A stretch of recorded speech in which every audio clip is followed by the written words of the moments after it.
जय माता दी दोस्तों, भक्ति युग में आप सभी का बहुत बहुत स्वागत है। माता रानी आप पर, आपके पूरे परिवार पर अपनी कृपा बनाई रखें। दोस्तों, आज इस वीडियो में मैं आप सभी से अहोई व्रत कथा के बारे में बताऊंगी। अहोई व्रत कथा और उसकी विधि क्या है ये सब भी बताऊंगी, तो वीडियो के साथ अंत तक बने रहें। यह व्रत कार्तिक लगते ही अष्टमी को किया जाता है। जिस वार की दीपावली होती है, अहोई आठें भी उसी वार की पड़ती है। इस व्रत को वो स्त्रियां ही करती हैं जिनके संतान होते हैं। व्रत की विधि है कि बच्चों की माँ दिन भर व्रत रखे। सायंकाल दीवार पर अष्टकोष्ठक की अहोई की पुतली रंग भरकर बनाए। उस पुतली के पास सेई तथा सेई के बच्चों का चित्र भी बनाए या छपी हुई अहोई अष्टमी का चित्र दीवार पर लगाएं तथा उसका पूजन कर सूर्यास्त के बाद अर्थात तारे निकलने पर अहोई माता की पूजा करने से पहले पृथ्वी को पवित्र करके चौक पूर कर एक लोटा जल भरकर एक पटरे पर कलश की भांति रखकर पूजा करें। अहोई माता का पूजा करके माताएं कहानी सुने। पूजा के लिए माताएं पहले से एक चांदी की अहोई बनाएं, जिसे स्याऊ कहते हैं, और उसमें चांदी के 2 दाने जिस प्रकार लगे कि वो गले के हार में पेंडल लगा होता है, उसी की तरह चांदी की अहोई डलवा लें और डोरे में चांदी के दाने डलवा लें। फिर अहोई की रोली चावल, दूध व भात से पूजा करें। जल से भरे लोटे पर सतिया बना लें। एक कटोरी में हलवा तथा रुपए बायना निकाल कर रख लें और 7 दाने गेहूं के लेकर कहानी सुने। कहानी सुनने के बाद अहोई स्याऊ की माला गले में पहन ले। जो बायना निकाल कर रखा था उसे सासू जी के पांव लगाकर आदर पूर्वक उन्हें दे दें। इसके बाद चंद्रमा को अर्घ्य देकर स्वयं भोजन करें। दीपावली के बाद किसी शुभ दिन अहोई को गले से उतारकर उसका गुड़ में भोग लगाएं और जल के छींटे देखकर मस्तक झुकाकर रख दें। जितने बेटे हैं उतनी बार तथा जितने बेटों का विवाह हो गया हो उतनी बार चांदी के 2-2 दाने अहोई में डालते जाएं। ऐसा करने से अहोई माता प्रसन्न हो बच्चों को दीर्घायु करके घर में नित नए मंगल करती रहती हैं। इस दिन पंडितों को पेठा दान करने से शुभ फल की प्राप्ति होती है। चलिए जानते हैं कि अहोई का उज्मन क्या होता है। जिस स्त्री को बेटा हुआ हो अथवा बेटे का विवाह हुआ हो तो उसे अहोई माता का उज्मन करना चाहिए। एक थाली में 7-7 पूरियां रखकर उन पर थोड़ा थोड़ा हलवा रखें। इसके साथ ही एक साड़ी ब्लाउज, उस पर सामर्थ्य अनुसार रुपए रखकर थाली के चारों ओर हाथ फेरकर श्रद्धा पूर्वक सासू जी के पांव लगवाकर वह सभी सामान सासू जी को दे दें। तियल तथा रुपए सासू जी अपने पास रख लें तथा हलवा पूरी का बायना बांट दें। बहन बेटी के यहाँ भी बायना भेजना चाहिए। तो ये था अहोई व्रत के बारे में कुछ जानकारी जो कि मैंने आपको बताई है। पहले भी मैंने अपने इस वीडियो में जानकारी दे रखी है। तो चलिए अब सुनते हैं अहोई माता की व्रत कथा। एक साहूकार था जिसके 7 बेटे थे, 7 बहुएं तथा एक बेटी थी। दिवाली से पहले कार्तिक बदी अष्टमी का सांतो बहुएं और इकलौती ननद के साथ जंगल में मिट्टी खोद रही थी। वही स्याहू सेई की मांद थी। मिट्टी खोदते समय ननद के हाथ से सेई का बच्चा मर गया।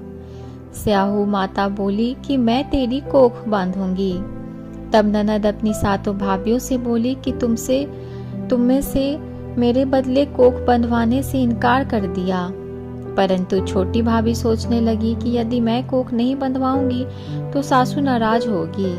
ऐसा विचार कर ननद के बदले में छोटी भाभी ने अपनी कोख बंधवा ली। इसके बाद जब उससे जो लड़का होता तो 7 दिन बाद मर जाता। एक दिन उसने पंडित को बुलाकर पूछा कि मेरी संतान 7वें दिन क्यों मर जाती है। तब पंडित ने कहा कि तुम सुरही गाय की पूजा करो। सुरही गाय स्याहू माता की भाईली है, वह तेरी कोख तब मेरा बच्चा जिएगा। इसके बाद से वह बहू प्रातः काल उठकर चुपचाप सुरही गाय के नीचे सफाई आदि कर जाती। गौ माता बोली कि आजकल कौन मेरी सेवा कर रहा है, सो आज देखूंगी। गौ माता खूब तड़के उठी। क्या देखती है कि एक साहूकार के बेटे की बहू उसके नीचे सफाई आदि कर रही है। गौ माता उससे बोली, मैं तेरी सेवा से प्रसन्न हूँ, इच्छा अनुसार जो चाहे मांग लो। तब साहूकार की बहू बोली कि स्याऊ माता तुम्हारी भाईली है और उसने मेरी कोख बांध रखी है, सो मेरी कोख खुलवा दो। गौ माता ने कहा, अच्छा। अब तो गौ माता समुद्र पार अपनी भाईली के पास उसको लेकर चली। रास्ते में कड़ी धूप थी, सो वो दोनों एक पेड़ के नीचे, गरुड़ पंछी का बच्चा था। सांप उसको डसने लगा। तब साहूकार की बहू ने सांप मारकर ढाल के नीचे दबा दिया और बच्चों को बचा लिया। थोड़ी देर में गरुड़ पंखनी आई, जो वहां खून पड़ा देखकर साहूकार की बहू को चोंच मारने लगी। तब साहूकारनी बोली कि मैंने तेरे बच्चों को नहीं मारा, बल्कि सांप मेरे बच्चों को डसने को आया था। मैंने तो उससे तेरे बच्चे की रक्षा की है। यह सुनकर गरुड़ पंखनी बोली कि मांग क्या मांगती है। वह बोली, 7 समुंदर पर स्याऊ माता के पास पहुंचा दे। गरुड़ पंखनी ने दोनों को अपनी पीठ पर बैठाकर स्याऊ माता के पास पहुंचा दिया। स्याऊ माता उन्हें देखकर बोली कि बहन बहुत दिनों में आई। फिर कहने लगी कि बहन मेरे सिर में जू पड़ गई। तब सूढ़ी के कहने पर साहूकार की बहू ने सलाई से उनकी जुएं निकाल दी। इस पर स्याऊ माता प्रसन्न हो बोली कि तूने मेरे सिर में बहुत सलाई डाली है, इसलिए 7 बेटे और बहू होगी।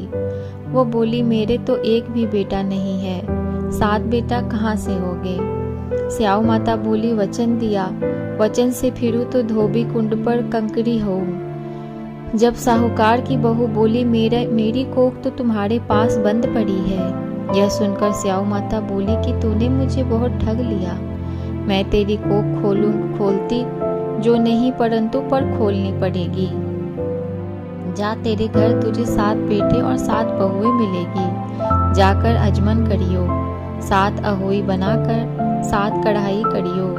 वह लौटकर घर आई तो देखा 7 बेटे 7 बहुएं बैठी हैं। वह खुश हो गई। उसने 7 अहोई बनाई, साज उजमन किए तथा 7 कढ़ाई की।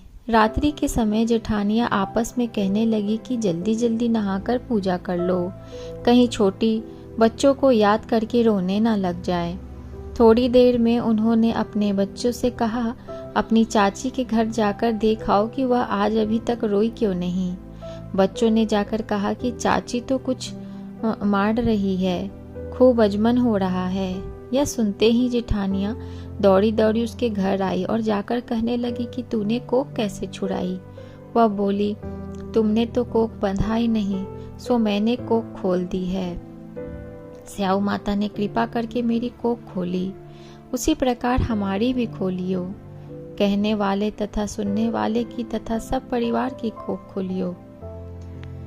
तो दोस्तों, ये थी व्रत कथा, अहोई व्रत कथा है। तो अगर आपको ये मेरी वीडियो अच्छी लगी हो तो मेरी वीडियो को एक लाइक ज़रूर दें, अपने दोस्तों में ज़रूर शेयर करें।